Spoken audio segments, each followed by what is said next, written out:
आशीर्वाद से, आप लोगों की दुआओं से वो चौथी बार मुख्यमंत्री बने। प्रधानमंत्री जी का सपना है कि जब शताब्दी मिले तब भी यही सरकार रहे। आपको इस सरकार के साथ आपको बने रहना है। किसी के भटकाने, किसी के भरमाने में आने की बिल्कुल जरूरत नहीं है, क्योंकि ये सरकार पहली बार है। आपको अमानगंज और बाकी और अपने गांव का आपको चिंता आप छोड़ दीजिए, ठीक है। माननीय नरेंद्र मोदी जी ने का जो सपना है, हम लोगों को ऐसे ही लोगों को सपोर्ट करने की जरूरत है।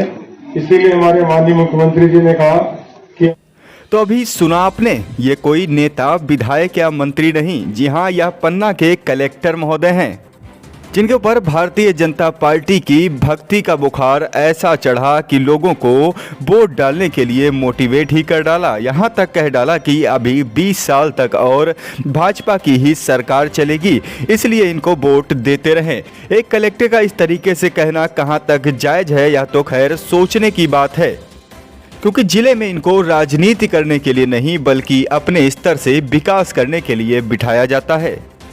भाजपा की भक्ति में लीन कलेक्टर महोदय ने एक लंबा चौड़ा भाषण जो है भारतीय जनता पार्टी की तारीफ पर कर डाला। अब आइए इसी भाषण के कुछ खास अंश आपको सुनाते हैं।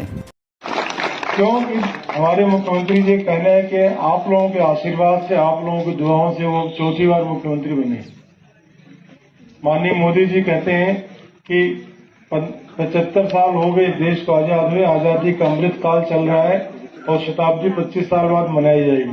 हमारे प्रधानमंत्री जी का सपना है कि जब शताब्दी मिले तब भी यही सरकार रहे। पहले आपको अगले 25 साल तक इसी शिद्दत से, इसी मेहनत से आपको इस सरकार के साथ आपको बने रहना है। किसी के भटकाने, किसी के भरमाने में आने की बिल्कुल जरूरत नहीं है, क्योंकि ये सरकार पहली बार है। अभी रात के 9 बज रहे हैं, सारे जिला स्तरीय अधिकारीगण हमारे यहाँ बैठे हुए हैं और किसी को नींद आती नहीं दिख रही होगी, सबके अंदर उतना ही जोश है। ये है, माननीय मुख्यमंत्री जी ने साफ कहा कि ये आप लोगों की सेवा का हम लोगों को दुर्लभ मौका मिला है।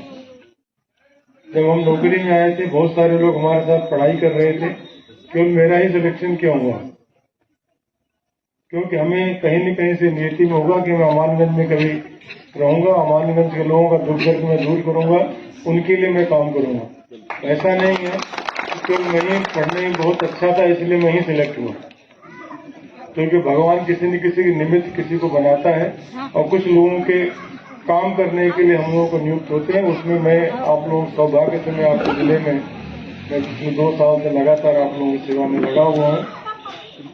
निश्चित ही ये माननीय मुख्यमंत्री जी कहते हैं बिल्कुल सच है, दुर्लभ मौका है, तो हम उस मौके को हम लोग गंवाना नहीं चाहते हैं और इसीलिए आप लोगों की सेवा के लिए हम लोग उपस्थित हैं।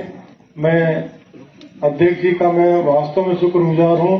पहली नगर पालिका अध्यक्ष हैं जिन्होंने हमको फोन करके लगातार रोज हमें आमंत्रित किया था, हमारे यहाँ कब आ रहे हैं।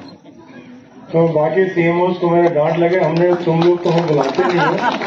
अकेली हमारी नगर परिषद अध्यक्ष हैं जो चाहती हैं कि कलेक्टर उनके यहाँ, वरना लोग सोचते हैं बड़े अधिकारी नहीं आएंगे 20 कमियां निकालेंगे, उल्टा सीधा डांट और लगाएंगे। तो निश्चित ही हमारी इतनी सरल हमारी नगर परिषद अध्यक्ष हैं जिनको आपके विकास के लिए इतनी ललक है।